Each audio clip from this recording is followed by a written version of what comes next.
আসসালামু আলাইকুম। সবাইকে স্বাগত জানাচ্ছি আমি নাইম ফাথম মুবিন। শুরুতে সংবাদ শিরোনাম। বাংলাদেশের সর্বশেষ গুরুত্বপূর্ণ আপডেট সংবাদে আপনাকে স্বাগত। শুরুতেই সংবাদ শিরোনাম, পরে বিস্তারিত। প্রথমেই জানাবো, দুই দেশের সমঝোতা ছাড়া হাসিনা দেশে ফিরে আত্মসমর্পণের সুযোগ নেই। ভারতে নির্বাসিত সাবেক প্রধানমন্ত্রী ও মৃত্যুদণ্ডপ্রাপ্ত আসামি শেখ হাসিনার দুই দেশের সরকারের পারস্পরিক সমঝোতা ছাড়া বাংলাদেশে এসে সরাসরি আত্মসমর্পণের কোনো আইনি সুযোগ নেই। তিনি দেশে ফিরলে তাকে গ্রেপ্তার হয়ে কারাগারে যেতে হবে এবং ফাঁসি রশিতে ঝুলতে হবে বলে জানিয়েছেন আন্তর্জাতিক অপরাধ ট্রাইব্যুনালের চিফ প্রসিকিউটর মোহাম্মদ আমিনুল ইসলাম। এদিকে জুলাই সনদ বাস্তবায়ন না হলে বর্তমান বিএনপি সরকারের পরিণতি বিগত ফ্যাসিস্ট আওয়ামী লীগের মতোই হবে। জাতীয় নাগরিক পার্টি এনসিপির কেন্দ্রীয় মুখ্য সংগঠক উত্তরাঞ্চল সার্জিস আলম জানিয়েছেন যে জুলাই সনদ বাস্তবায়ন না হলে বর্তমান সরকারের পরিণতি পতিত ফ্যাসিস্ট আওয়ামী লীগের মতো হবে। তিনি বলেন, এই দেশ দিল্লির তাবেদারিতে আর চলবে না। শহীদের রক্ত কখনোই আমরা বৃথা যেতে দেব না। হাদির রক্ত বৃথা যেতে দেব না। এরপর জানাবো, সাভারে আওয়ামী লীগের 14 নেতাকর্মী গ্রেপ্তার। ঢাকা সাভারের আরিচা মহাসড়কে মিছিলের সময় কার্যক্রম নিষিদ্ধ আওয়ামী লীগ এবং এর অঙ্গ সহযোগী সংগঠনের 14 জন নেতাকর্মীকে গ্রেপ্তার করেছে পুলিশের সময় 4টি হাইস গাড়ি, 7টি মোটরসাইকেল এবং একটি ব্যানার জব্দ করা হয়েছে। আজ সাভার উপজেলার ভারতুকা ইউনিয়নের ভাঙা ব্রিজ এলাকায় এমন ঘটনা ঘটে। জানাবো, জুলাই শহীদদের কাছে চিরঋণী জাতি বললেন বিরোধী দল নেতা। জুলাই আন্দোলনে শহীদেরা নিজেদের বুকের তাজা রক্ত দিয়ে জাতিকে এক মহৎ ঋণে আবদ্ধ করে গেছেন বলে মন্তব্য করেছেন জাতীয় সংসদে বিরোধী দলীয় নেতা ও জামাত ইসলামের আমির ডাক্তার শফিকুর রহমান। তিনি বলেছেন, আমরা তাদের কাছে চিরঋণী। আজ আমাদের শপথ নিতে হবে যে আমরা জুলাই শহীদদের যথাযথ মর্যাদা দেব।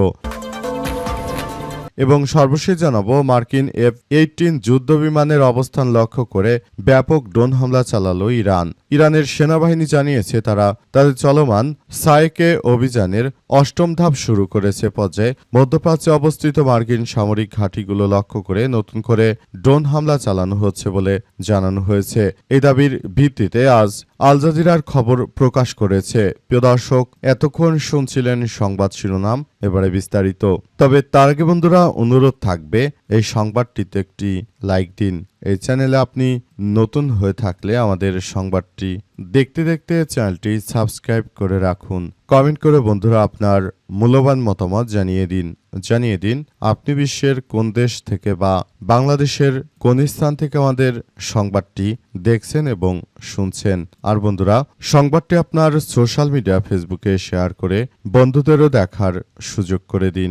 গাজা যুদ্ধে আপনি যদি নিরীহ ফিলিস্তিনিদের ভালোবেসে থাকেন বন্ধুরা, কমেন্টে ইয়েস লিখে পুরো বিশ্ববাসীকে আমাদের এই তাজা আপডেটটি দেখার সুযোগ করে দিন। এবারে বিস্তারিত। সাভারে আওয়ামী লীগের 14 নেতাকর্মী গ্রেপ্তার। সাভারের ঢাকা আরিচা মহাসড়কে ঝটিকা মিছিলের প্রস্তুতিকালে কার্যক্রম নিষিদ্ধ আওয়ামী লীগ ও এর সহযোগী সংগঠনের 14 নেতাকর্মীকে গ্রেপ্তার করেছে পুলিশের সময় 4টি হাইস গাড়ি, 7টি মোটরসাইকেল এবং একটি ব্যানার জব্দ করা হয়েছে। আজ বিকাল 5টার দিকে সাভার উপজেলার ভারতুকা ইউনিয়নের ভাঙা ব্রিজ এলাকায় এমন ঘটনা ঘটে। আটককৃতরা হলেন ইব্রাহিম 23, সাগর মোল্লা 40, মোহাম্মদ আলী 37, রাজু আহমেদ 32, অলিল মিয়া 42, রাজীব সরকার 31, প্রদীপ কুণ্ড 40, শহীদ হোসেন 57, রতন রাজবংশী 45, মোকসেদুর রহমান সোহাগ 18, হৃদয় হোসেন 20, জীবন সাহা 20, মোকামেল হোসেন পারভেজ 30 ও সজীব মিয়া 24। পুলিশ জানিয়েছে যে আওয়ামী লীগের 35 থেকে 40 জন নেতাকর্মী ব্যানার, লাঠিসোঁটা নিয়ে ঢাকা আরিচা মহাসড়কে ঝটিকা মিছিলের প্রস্তুতি নিচ্ছিল। খবর পেয়ে স্থানীয় বিএনপির নেতাকর্মী এবং ভারতুকা পুলিশ ফাঁড়ির সদস্যরা ঘটনাস্থলে গেলে মিছিলকারীরা ছত্রভঙ্গ হয়ে পালিয়ে যায়। সময় 14 জনকে গ্রেপ্তার করা হয়েছে। কয়েকজন পানিতে নেমে সাঁতরে পালিয়ে গেছে। আটককৃতদের কাছ থেকে 4টি হাইস মাইক্রোবাস, 7টি মোটরসাইকেল এবং একটি ব্যানার জব্দ করা হয়েছে। পুলিশ জানিয়েছে যে আটককৃতদের মধ্যে কয়েকজন রেন্টের কার প্রতিষ্ঠানের চালক এবং বাকিরা আওয়ামী লীগ এর সহযোগী সংগঠন। তারা রেন্ট কারের থেকে গাড়ি ভাড়া নিয়ে তারপর মূলত আওয়ামী লীগের মিছিল করার জন্য তারা মাঠে নেমেছিল, কিন্তু তারা বিএনপির ভয়ে আদতে মাঠে দাঁড়াতে পারেনি বলে এমন কথাই জানা গেছে। এবং এছাড়াও আরও উল্লেখ করা হয়েছে যে বিষয়গুলো খুবই গুরুত্ব সহকারে আমরা দেখভাল করছি। আওয়ামী দুর্বৃত্তরা তারা যেন এই ধরনের কোনো ঘটনা আর ঘটাতে না পারে সেই বিষয়গুলো খুব গুরুত্ব সহকারে দেখভাল করা হচ্ছে। জুলাই শহীদদের কাছে আমরা চিরঋণী, বললেন জামাতের আমির। বাংলাদেশ জামাত ইসলামের আমির ডক্টর শফিকুর রহমান জানিয়েছেন যে যারা বাংলাদেশে জুলাই করেছে তাদের কাছে আমরা চিরঋণী, কারণ এই জুলাই হয়েছে বলেই আজ আমরা জনসম্মুখে কথা বলতে পারি। জুলাই হয়েছে বলে আজ জামাতের আমির হিসেবে আমি বাইরে আছি, তা না হলে এখনো আমার জেলে থাকার কথা। সুতরাং এই একটি জুলাইয়ের কারণে আমরা বিগত কত বছর ধরে যে অপেক্ষা করেছি সেই জিনিসটি আমরা দেখতে পেলাম। আমরা আসলে কোনোভাবেই এই জুলাইকে আমরা খাটো হতে দেব না। বিএনপি যেটা শুরু করেছে, তারা যে ধরনের কার্যক্রম শুরু করেছে সেটা তাদের ব্যাপার, কারণ তাদেরকে আমরা বলতে পারি না যে আপনারা এসব বিষয়ে এভাবে করেন। তিনি আরও জানিয়েছেন যে যদি তাদেরকে আমরা বলতে পারতাম তাহলে তাদেরকে বলবো যে আপনারা জুলাই শহীদের সঙ্গে এই ধরনের অনাচার করবেন না। যদি এটা করতে থাকেন তাহলে ভবিষ্যতে আমাদের সবার জন্যই এক ভয়াবহ বিপর্যয়কর পরিস্থিতি অপেক্ষা করছে। আমরা বিষয়গুলো নিয়ে খুব বেশি সন্দিহান বলে উল্লেখ করা হয়েছে।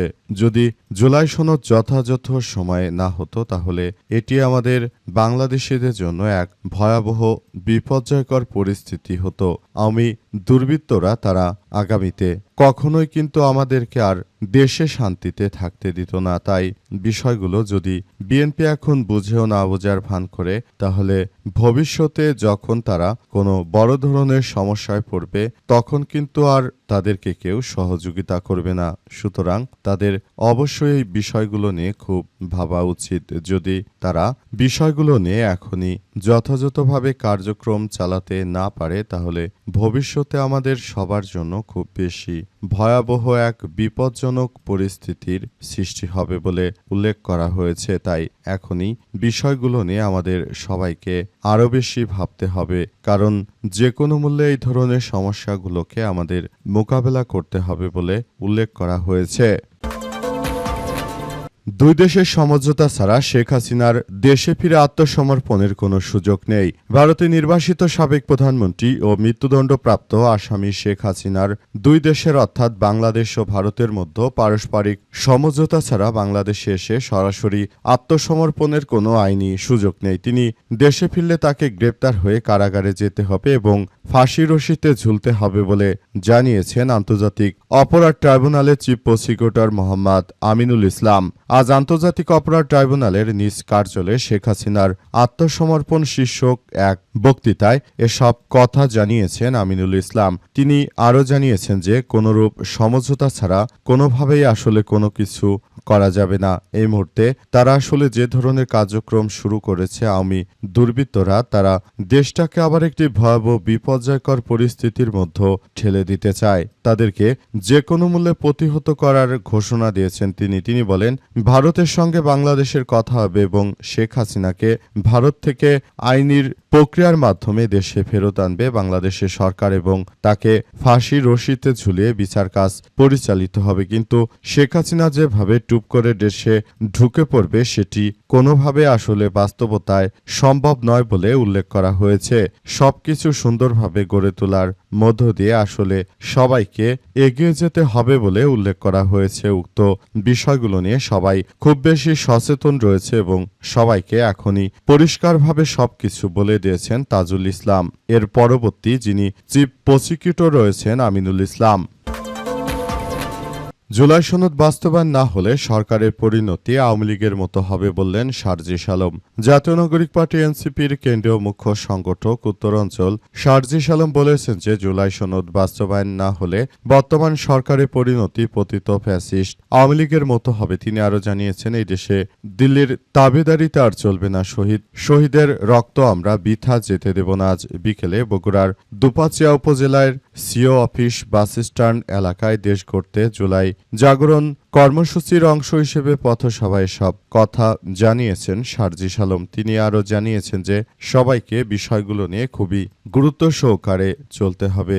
আপনারা যদি বিষয়গুলো আসলে যথাযথভাবে কার্যক্রম না চালাতে পারেন তাহলে আপনাদেরকে বলতে চাই, বিএনপি আপনারা ক্ষমতা ছেড়ে দিন। এই রাষ্ট্র কাঠামো পরিচালনার জন্য দেশে অনেক ভালো ভালো মানুষ রয়েছে, যারা রয়েছে তারা আসলে রাষ্ট্র কাঠামো যথাযথভাবে পালন করতে পারবে। সুতরাং আপনারা রাষ্ট্র ছেড়ে দিন, দায়িত্ব ছেড়ে দিন।